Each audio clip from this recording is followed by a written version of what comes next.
power steering, it's so heavy. Welcome to the channel. This is the Fiat 124, also known as Freddy.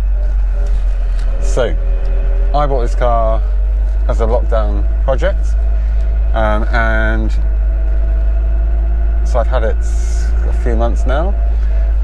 The aim of this project was to mainly to see what it would be like to debumper a Fiat 124, to put it onto our Bath bumpers. I think the American bumpers look horrendous, and so my job was to see how hard it was. So I decided that I was going to take off the bumpers and then put some little Bath bumperettes on, as you'll see from the photos. And yeah, it was a bit more of a challenge than I thought it'd be. But actually, I think it's come out okay. So my mate Dave helped me with the rear bonds. We didn't manage to get the front ones done, so I had to get a specialist to do that. Just too tricky with the bolts. You think it would just be straight bolt-in job, but it's a little bit more tricky than you might think. By the way, that rumble from the back is the exhaust, which I'll explain a little more about later. Just a tricky junction with the hood up, with the roof up, is a bit more difficult in a left-hand drive car. So, as I said, I've had the car probably about 9 months now. Yeah, so as I said, I removed the bumpers. As a result of this, the bumpers are about 30 kilos each, and so as a result of that, I had to when I took the bumpers off, the car just shot up, and it was riding really, really high.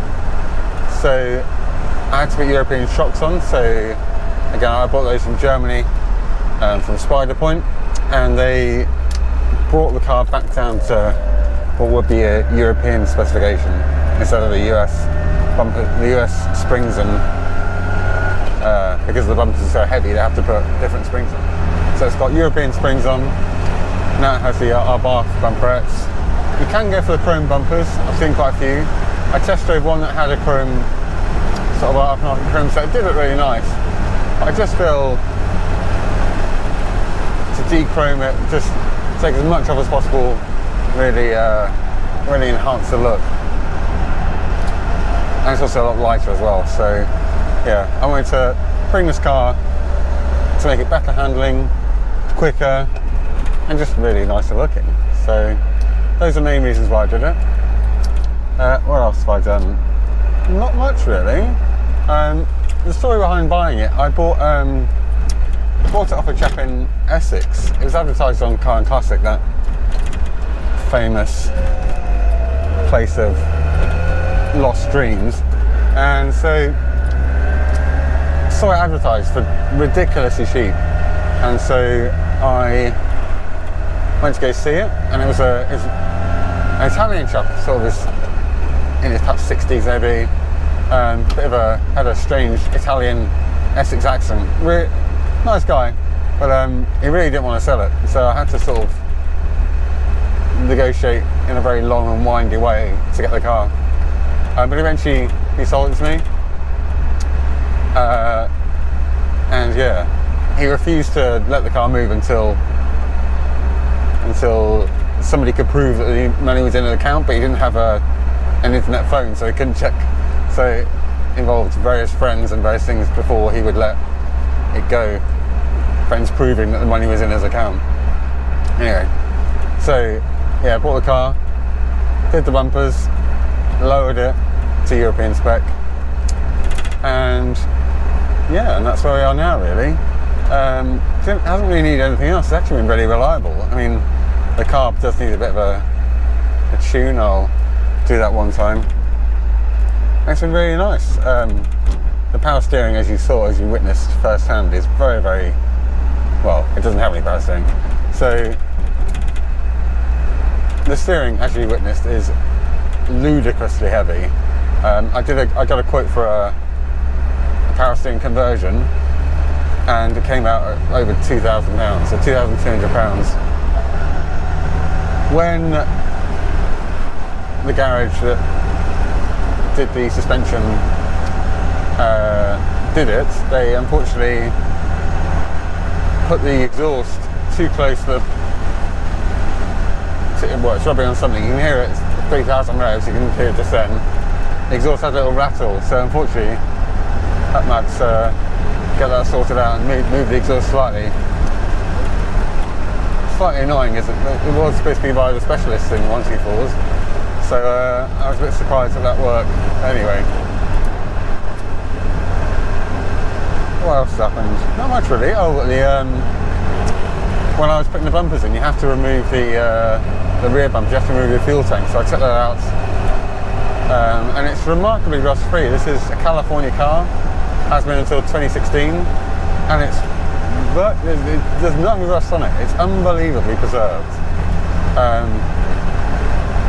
As the previous Italian owner, he had it in the garage and must have had it heated because it's got no rust on it at all. Just working on it underneath is just a dream. A bolt just come off. There's no problems at all. It's like a very, very new car. The only thing that has suffered is from being in California is the dash, all three parts, and the paint. So you see the paint is a bit faded in parts, it's a little bit cracked as well, and the dashboard had a big crack in the middle, and it was all sort of split and frayed. So yeah, so I had a company put in a new dashboard.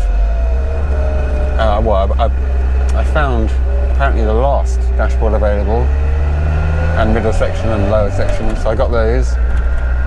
The last in Britain, they said. So I got those, had them fitted. Apparently it was a bit of a pig of a job, says the person who did it.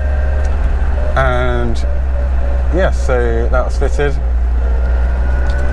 And then, what else? I've not really done anything else really. It's been pretty easy. I had a cheap Chinese radio fitted, and that's about it really. Really enjoyed owning it. It is stunning. The Pininfarina lines, designed by Tom Jarder, 1966, are absolutely gorgeous. It's a beautiful car. Obviously it comes with 1960s, 70s driving dynamics, like the steering as mentioned. It's very rolly.